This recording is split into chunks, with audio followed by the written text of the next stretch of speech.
Welcome to Anna Story Tales.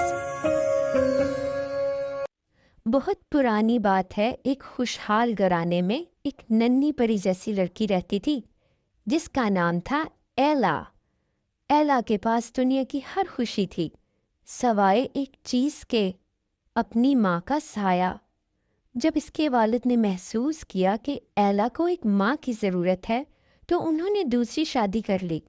लेकिन वो ये नहीं जानते थे कि जिस औरत को घर ला रहे हैं इसके दिल में मोहब्बत नहीं, सिर्फ हसद और लालच है। वालिद की वफ़ात के बाद घर का नक्शा ही बदल गया। एला की सुतीली माँ और इसकी दो बेटियां अनीता और बबीता अब एला की मालिक बन बैठी थीं। एक सर्द सुबह जब एला फर्श रगड़ रही थी, अनीता ने अपना गंदा जूता इसके साफ किए हुए हिस्से पर रख दिया। अनीता ने कहका लगाया, ओह देखो, ये जगह अभी भी मैली है। एला, क्या तुम्हारे हाथों में जान नहीं रही? या शायद तुम भी इस राख की तरह बेकार हो गई हो जिसमें तुम रात को सोती हो?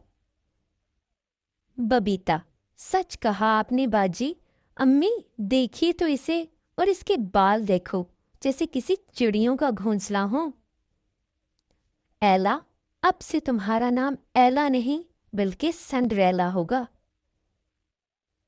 सुतीली माँ ने कड़ी नजर डालते हुए कहा, बातें कम करो लड़कियों, और सिंड्रेला तुम जाकर किचन साफ करो। रात के खाने में जरा सी भी देर हुई तो याद रखना तुम्हें अस्तबल में सोना पड़ेगा। एला की आंखों में आंसू आ गए, लेकिन इसने सर झुका कर कहा, जी अम्मी जान। सुतीली माँ ने कहा, मुझे अम्मी मत कहो, तुम्हारी हैसियत इस घर में एक नौकरानी से ज्यादा कुछ नहीं है। एक दिन पूरे शहर में ढिंडोरा पीटा गया कि बादशाह सलामत ने अपने बेटे के लिए एक अजीमुल शान महफिल सजाई है जिसमें रियासत की तमाम कंवारी लड़कियों को मदऊ किया गया है। जब ये पैगाम एला के घर पहुंचा तो दोनों बहनें खुशी से नाचने लगीं। नीता, अम्मी शहजादा यकीनन मुझे ही चुनेगा, मैंने सुना है इसे नीला रंग पसंद है। बबीता, ख्वाब देखना बंद करो बाजी, वो मेरी खूबसूरती देखकर दंग रह जाएगा। एला ने डरते डरते पूछा, क्या क्या मैं भी वहां जा सकती हूँ? तीनों ने कहका लगाया और हंसने लगी। सुतीली माँ ने हंसते हुए कहा, तुम इन फटे पुराने कपड़ों में वहां जाओगी? लोग समझेंगे कि महल में कोई भिखारी घुस आया है। बबीता, हाँ सिंड्रेला, तुम वहां जाकर फर्श साफ करोगी या शहजादे को अपनी राख दिखाओगी? एला ने बहुत हिम्मत जमा कर अपनी माँ का एक पुराना लिबास निकाला और इसे ठीक करने लगी, लेकिन हसद की मारी बहनों ने वो लिबास फाड़ दिया और इसे अकेला रोता हुआ छोड़कर खुद महल चली गईं। एला बाग में बैठकर ज़ारो कतार रो रही थी कि अचानक एक तेज रोशनी नमूदार हुई। सामने एक मेहरबान बूढ़ी औरत खड़ी थी। परी ने कहा, रो नहीं मेरी बच्ची, तुम एक पाक दिल लड़की हो और तुम्हारे आंसू रायगा नहीं जाएंगे। परी ने अपनी जादुई छड़ी घुमाई और एक कद्दू शानदार बग्गी में बदल गया।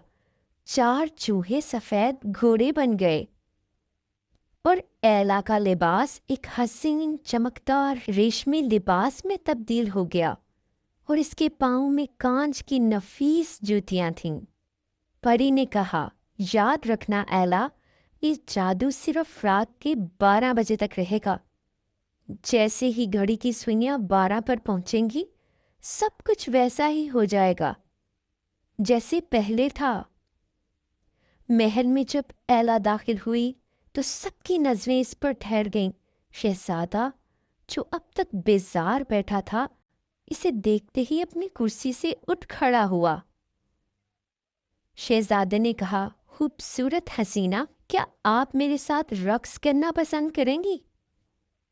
एला ने मुस्कुराकर हाथ बढ़ाया। पूरी रात दोनों रक्स करते रहे।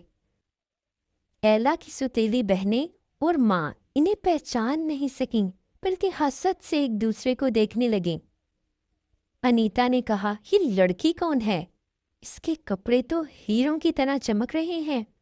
सौतेली माँ कोई शहजादी लगती है, लेकिन इसकी मासूमियत मुझे किसी की याद दिला रही है।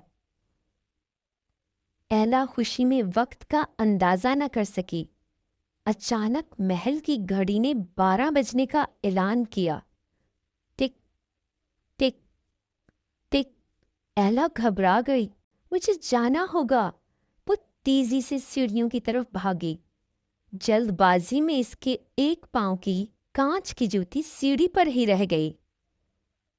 शहजादे ने वो जूती उठा ली और अहद किया कि वो इस लड़की को ढूंढ निकालेगा।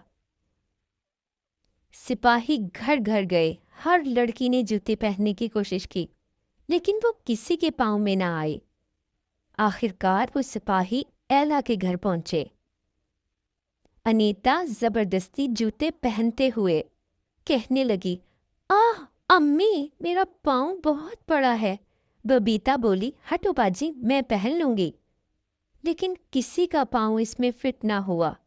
जब सिपाही जाने लगे तो एला ने किचन से बाहर आकर कहा, क्या मैं इसे पहनकर देख सकती हूँ? सौतेली माँ चिल्लाई, बंद करो ये ड्रामा। सिपाही साहब, ये तो घर की नौकरानी है, इसकी हिम्मत कैसी हुई? लेकिन सिपाही ने एला को मौका दिया। जैसे ही एला ने जूती पहनी, वो बिल्कुल फिट आ गई। एला ने दूसरी जूती अपने बक्से से निकाली और पहन ली। एला को महल ले जाया गया। शहजादा इसे देखकर बाग बाग हो गया। शहजादा, तुम वही हो ना जिसने मेरा दिल जीता? क्या तुम मुझसे शादी करोगी? एला ने हाँ कर दी। इसकी सौतेली माँ और बहनें खौफ से कांपने लगीं कि अब एला इनसे बदला लेगी। एला ने अपने बड़े दिल का सबूत देते हुए इन्हें माफ़ कर दिया और वो महल में रहने चली गई, जहाँ अब राख नहीं बल्कि खुशियों की रोशनी थी।